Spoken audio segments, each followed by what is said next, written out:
Esa mañana, el cielo de Santa Clara del Llano amaneció cubierto por un velo pálido de nubes, ese tipo de clima que hace que el viento parezca más lento y que todo el pueblo respire despacio. Luz María despertó antes de que la campana de la iglesia diera las 6, con las manos frías y el pecho apretado, como casi todos los días desde que fue rechazada por el hacendado. Todavía no se acostumbraba al colchón estrecho ni al silencio de la habitación alquilada, pero se levantó sin dudar. Caminó sobre el suelo de madera vieja, tomó la falda azul ya gastada y se ató el pañuelo en el cabello, mirando por un instante la pequeña medalla de plata en la pared, el único objeto que trajo de la hacienda. En la panadería, encendió el horno de leña y, mientras mezclaba harina y agua, pensó en las cartas amarillentas guardadas bajo la ropa. Sabía que ese era solo un día más, pero algo, en el fondo, le hacía presentir que nada sería igual cuando el sol se pusiera. Luz María salió de la panadería, poco después de las 8, llevando consigo solamente la medalla de plata colgada al cuello y la nota doblada en el bolsillo del delantal. El camino hasta la hacienda San Remigio era largo, bordeando el campo húmedo y cruzando senderos que se perdían entre maizales y viejos olivos. Notó cada detalle del trayecto, el canto de los gallos a lo lejos, la tierra húmeda bajo los zapatos y el aroma a pan fresco que, por alguna razón, parecía no abandonarla. Por un momento, dudó al ver el portón de Mindocente, hierro de la hacienda, más alto e imponente de lo que recordaba por las historias del pueblo. No sabía lo que la esperaba del otro lado, pero al respirar hondo, sintió un rastro de coraje proveniente de algún lugar antiguo en su interior, quizás del propio nombre que llevaba. Dio los primeros pasos y cruzó la entrada. El interior de la hacienda era silencioso, casi incómodo. Los sirvientes cruzaban el patio sin mirar directamente a Luz María, como si ya supieran más sobre ella de lo que deberían. Fue recibida por la antigua ama de llaves, doña Beatriz, una mujer de facciones severas, que la condujo hasta la sala de estar sin más palabras que lo esencial. El aire allí era denso, repleto de muebles oscuros, retratos antiguos y el perfume de lavanda mezclado con el olor a madera encerada. Luz María se sentó al borde del sillón, las rodillas juntas, las manos cruzadas sobre el regazo, sintiendo su propia presencia desentonar en aquel escenario cargado de historia y luto. No tardó en aparecer Bruno Castañeda y del Valle en la puerta, más pálido de lo que contaban las historias, con una mirada cansada y distante. No sonrió ni dio rodeos, solo la observó, como si intentara descubrir algo bajo la superficie. Así, con pocos gestos y mucho silencio, el destino comenzó a dibujarse entre ellos. Fue en la segunda hornada cuando todo empezó a cambiar. Doña Jacinta entró apresurada, con el rostro serio y el delantal aún lleno de migas. Traía una nota doblada en la mano, y los ojos, llenos de preocupación, como si llevara más que un simple recado, sino el destino de alguien. «Es para ti, Luz», murmuró, dejando el papel sobre el mostrador. Luz María se secó las manos en el delantal, y antes de abrir la nota, sintió un escalofrío. Era una invitación formal, sellada con el escudo de la hacienda San Remigio, pidiéndole que se presentara para una entrevista esa misma mañana.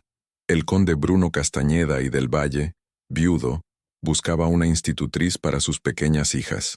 Luz María permaneció inmóvil por unos segundos, mirando el papel, intentando adivinar si aquello era realmente una oportunidad o solo otra prueba difícil. Pero, aunque sin respuestas, decidió aceptar, y en ese instante, la historia tomó otro rumbo. La entrevista no tuvo formalidades ni preguntas largas. Bruno hizo solo 2 preguntas directas: si Luz María sabía leer y escribir, y si tenía paciencia con niños inquietos.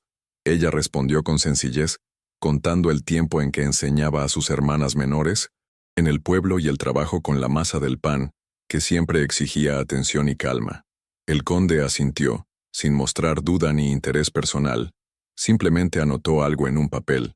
En pocos minutos, comunicó que empezaría al día siguiente, pidiéndole discreción y que siguiera las reglas de la casa, especialmente en lo referente al luto de las niñas. El ambiente era tan frío que Luz María, al salir de la sala, sintió ganas de rendirse. pero el recuerdo de la humillación reciente y el respeto que había conquistado por sí misma le impidieron retroceder. Al final de la mañana, Luz María tuvo poco tiempo para acomodarse. Antes del almuerzo, ya la llamaron para acompañar a las niñas hasta la sala de estudios. El ambiente estaba repleto de libros polvorientos, mapas amarillentos y una mesa demasiado grande para dos niñas tan pequeñas.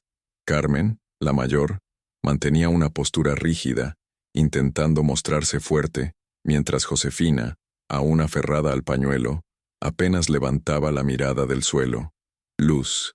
María percibió que cualquier gesto brusco podría alejarlas aún más. Decidió sentarse en el suelo, junto a la estantería, y empezó a hojear un libro de cuentos, leyendo en voz baja, casi como si leyera para sí misma. Las niñas, poco a poco, se fueron acercando, primero con la mirada, luego sentándose cerca. El silencio se fue deshaciendo, sustituido por una curiosidad discreta, casi imperceptible para quien no estuviera realmente allí. Durante el almuerzo, la mesa principal se mantuvo silenciosa. Bruno comió poco, respondiendo a las hijas solo con gestos o frases cortas, mientras los sirvientes se apresuraban en servir y recoger los platos. Luz María se sentó en la mesa de los empleados, escuchando los comentarios ahogados sobre su presencia. Notó que algunas frases se cortaban al notar su atención, pero mantuvo la cabeza erguida, concentrándose en el plato sencillo delante de sí. Al mirar por la ventana, vio a las niñas jugando en el patio y sintió un alivio inesperado. Por pequeña que fuera la aproximación, allí había una semilla de esperanza. Después del almuerzo recogió la loza con las otras mujeres, compartiendo el peso de las tareas sin quejarse. Sabía que el respeto en ese lugar vendría despacio, tal vez nunca llegaría por completo, pero no pensaba renunciar a su dignidad para agradar a nadie. En la cocina, al ser presentada al equipo, notó que su llegada no era bienvenida. Las cocineras cuchicheaban entre ellas, lanzando miradas curiosas y dudosas. El jardinero ni siquiera levantó la vista de su trabajo. Doña Beatriz le entregó un uniforme oscuro e indicó el cuarto sencillo donde se quedaría, en la parte trasera de la casa. En el pasillo, Luz María se encontró con las dos niñas, Carmen y Josefina, espiando detrás de la puerta. Eran pequeñas, con el cabello largo y ojos asustados, cada una aferrada a un pañuelo de encaje. No dijeron palabra, solo observaron a la nueva institutriz con la desconfianza de quien perdió demasiado pronto la estabilidad del mundo. Luz María, aunque sintiendo el peso del aislamiento, las miró con una sonrisa tímida y sincera, sin saber que, en ese instante, empezaba a tejer un lazo silencioso y definitivo con aquellas niñas. Por la tarde, Luz María se dedicó a conocer los rincones de la hacienda. Visitó la sala de costura, el pequeño oratorio y la terraza trasera, observando el ir y venir de los empleados y los hábitos silenciosos de una casa marcada por el luto. Percibió cómo cada ambiente tenía reglas no dichas, los pasos bajos en los pasillos, las puertas que nunca se cerraban de golpe, el tono de voz siempre controlado, especialmente delante del conde. Mientras pasaba por el jardín, encontró a Carmen sentada sola bajo un árbol, dibujando en su cuaderno. Se acercó despacio, sin interrumpir. Carmen no dijo nada, pero después de unos minutos, empujó el cuaderno hacia ella, mostrando un dibujo sencillo de una casa con dos figuras femeninas. Luz María sonrió, reconociendo la invitación silenciosa a compartir ese espacio, y se sentó a su lado. Se quedaron allí en silencio, compartiendo una presencia que, sin palabras, parecía prometer cuidado mutuo. Cuando empezó a caer la noche, Luz María recogió a las niñas para el baño, ayudándolas a desenredar el cabello y doblar la ropa, con gestos tranquilos y precisos. Josefina, antes tan arisca, le permitió que le secara el rostro con la toalla suave, mirándola a los ojos por primera vez sin desconfianza. Carmen, más reservada, aceptó una trenza en Minonicen el cabello antes de irse a la cama, un gesto que su madre hacía antes de enfermar. Al terminar, Luz María se sentó al borde de la cama y cantó, bajito, una canción antigua que aprendió de su propia madre.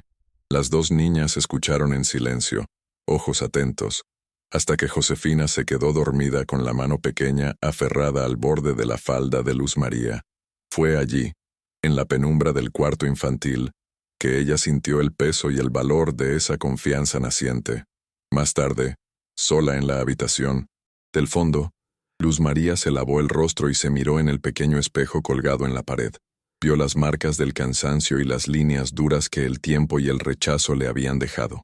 Por un momento, pensó en todo lo que había perdido y en todo lo que empezaba a encontrar en aquel espacio extraño que ahora olía a lavanda y pan fresco. Tomó la medalla de plata entre los dedos, cerró los ojos y agradeció en silencio por aquella oportunidad, aunque estuviera llena de incertidumbres. Al otro lado de 1800, la pared, escuchó el sonido apagado de las risas de las niñas y el paso lento de Bruno cruzando el pasillo. Era apenas el primer día, pero algo en la casa había cambiado. Una rendija de normalidad, pequeña, pero capaz de transformar el destino de todos allí dentro. A la mañana siguiente, la rutina de la casa pareció menos rígida. El desayuno fue servido con las niñas ya sentadas a la mesa, algo que rara vez ocurría desde la muerte de la condesa. Luz María, aún insegura en su nuevo papel, notó que la cercanía de la noche anterior había disminuido la distancia entre ella y las niñas. Carmen le pidió que se sentara para escuchar la lectura matinal, y Josefina trajo el dibujo del día anterior, colocándolo sobre el plato de Luz María como un regalo silencioso. Bruno observó todo de lejos, sin intervenir, pero con una mirada atenta, captando cada pequeño gesto. El ambiente parecía menos tenso, e incluso los empleados empezaron a moverse con más soltura, como si una pieza importante hubiera vuelto a su sitio. Sin embargo, el día trajo también las primeras señales de una resistencia más abierta. Durante la mañana, Tadea Montiel, vecina influyente y vieja conocida de la familia, apareció sin avisar para una visita. Su mirada, fría y evaluadora, se posó sobre Luz María con evidente desaprobación. Hizo comentarios indirectos sobre quienes se acercan por interés y sobre ciertos nombres que no cargan tradición, apuntando directamente a la presencia de la nueva institutriz. Bruno mantuvo la compostura, limitándose a responder con educación, pero Luz María sintió el malestar crecer entre los empleados e incluso en las niñas, que se encogieron ante la visita. Aún así, ella no retrocedió. Continuó con sus tareas, sosteniendo la mirada cuando fue necesario y manteniendo el tono de voz sereno. Sabía que esa resistencia era parte del camino. Al final de la tarde, la tensión entre los empleados ya era menos evidente, aunque las miradas de extrañeza continuaban. Doña Beatriz, observando de lejos, notó que las niñas estaban menos ariscas, y comentó en voz baja con una de las cocineras que Luz María parecía tener manos de madre, aunque no tuviera hijos. Cuando la campana de la capilla dio las 6, anunciando el final de la jornada, Bruno pasó por la terraza y vio, por primera vez, a sus hijas riendo bajito alrededor de Luz María, que les enseñaba a moldear pequeñas figuras de pan con masa reservada de la panadería. Se detuvo por un instante, sin ser notado, observando la escena. No dijo nada, pero el rostro cargado de cansancio se suavizó por unos segundos. Había algo allí, discreto, pero real, que comenzaba a suavizar el peso del luto en la casa. Cuando empezó a caer la noche, Luz María recogió a las niñas para el baño, ayudándolas a desenredarles el cabello y doblar la ropa, con gestos tranquilos y precisos. Josefina, antes tan arisca, permitió que ella le secara el rostro con la toalla suave, mirándola a los ojos por primera vez sin desconfianza. Carmen, más reservada, aceptó una trenza en el cabello antes de irse a la cama, un gesto que su madre hacía antes de enfermar. Al terminar, Luz María se sentó al borde de la cama y cantó, en voz baja, una canción antigua que había aprendido de su propia madre. Las dos niñas escucharon en silencio, con los ojos atentos, hasta que Josefina se quedó dormida con la pequeña mano apretando el borde de la falda de Luz María. Fue allí, en la penumbra del cuarto infantil, donde ella sintió el peso y el valor de esa confianza que comenzaba a surgir. Más tarde, sola en la habitación del fondo, Luz María se lavó el rostro y se miró en el pequeño espejo colgado en la pared. Vio las marcas del cansancio y las líneas duras que el tiempo y el rechazo le habían dejado. Por un momento, pensó en todo lo que había perdido y en todo lo que empezaba a encontrar en ese espacio extraño que ahora olía a lavanda y pan fresco. Tomó la medalla de plata entre los dedos, cerró los ojos y agradeció en silencio por aquella oportunidad, aunque estuviera llena de incertidumbres. Al otro lado de la pared, escuchó el sonido apagado de las risas de las niñas y el paso lento de Bruno cruzando el pasillo. Era apenas el primer día, pero algo en la casa había cambiado. Una rendija de normalidad, pequeña, pero capaz de transformar el destino de todos allí dentro. A la mañana siguiente, la rutina de la casa pareció menos rígida. El café fue servido con las niñas ya sentadas a la mesa, algo que raramente ocurría desde la muerte de la condesa. Luz María, aún insegura en su nuevo papel, percibió que la cercanía de la noche anterior había disminuido la distancia entre ella y las niñas. Carmen le pidió que se sentara junto a ellas para escuchar la lectura matinal, y Josefina trajo el dibujo del día anterior, colocándolo sobre el plato de Luz María como un regalo silencioso. Bruno observó todo desde lejos, sin intervenir, pero con una mirada atenta, captando cada pequeño gesto. El ambiente parecía menos tenso, e incluso los empleados comenzaron a moverse con más soltura, como si una pieza importante hubiera vuelto a su lugar. Sin embargo, el día trajo también las primeras señales de una resistencia más abierta. Durante la mañana, Tadea Montiel, vecina influyente y vieja conocida de la familia, apareció sin avisar para una visita. Su mirada, fría y evaluadora, se posó sobre Luz María con evidente desaprobación.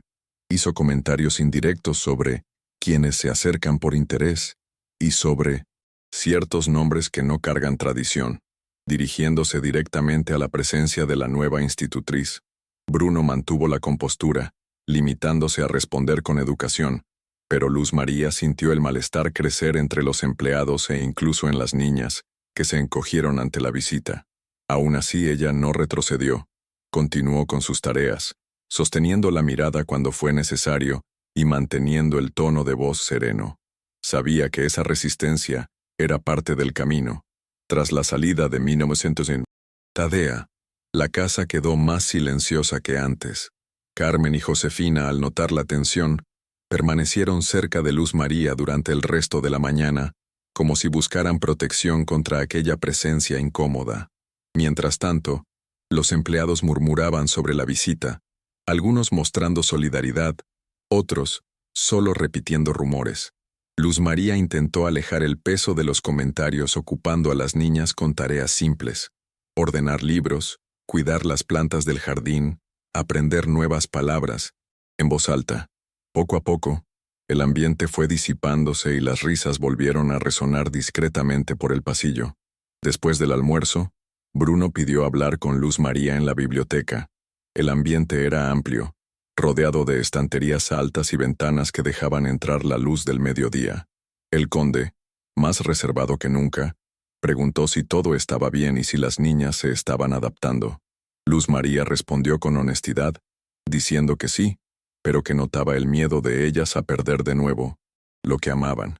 Bruno guardó silencio unos instantes, mirando hacia afuera, antes de agradecerle por el cuidado que demostraba, no con grandes palabras, sino con un gesto casi imperceptible y un gracias sencillo, sin adornos. Fue la primera vez que él se mostró vulnerable ante ella, y Luz María entendió que allí empezaba, aún de forma sutil, una relación de confianza recíproca. Al final de la tarde, mientras las niñas jugaban en el jardín, Luz María se sentó a la sombra del porche para coser la ropa remendada de las niñas. El aire estaba tibio y el aroma del campo parecía mezclarse con el canto de los pájaros. De vez en cuando, algunos empleados pasaban cerca, y a diferencia del día anterior, ahora la saludaban con una leve inclinación de cabeza o un saludo murmurando. Doña Beatriz, siempre observadora, se acercó y preguntó en voz baja si Luz María necesitaba algo. Ella negó, agradeciendo con una tímida sonrisa, y continuó con el trabajo. Aquella pequeña gentileza de la ama de llaves aunque discreta, tuvo un efecto silencioso. Las miradas en la casa comenzaron a cambiar. La resistencia no desapareció de un día para otro, pero fue dando paso a un respeto cauteloso. Ya por la noche, Luz María acompañó a Bruno al oratorio de la hacienda para la oración con las niñas, una tradición mantenida desde los tiempos de la condesa. Las niñas, ahora más a gusto, se sentaron cerca de Luz María, e incluso se atrevieron a hacer una pequeña oración en voz baja, mirando al conde antes de cada palabra. Bruno, al notar la escena, pareció emocionarse, aunque sin demostrarlo. Al final de la oración, agradeció a Luz María de manera sencilla, sin palabras largas, ni gestos grandiosos, solo una mirada firme, con un respeto nuevo y sincero. Al salir del oratorio, Luz María percibió que esa noche, la soledad de la casa parecía menor, y una nueva esperanza empezaba a tomar forma entre aquellas paredes antiguas.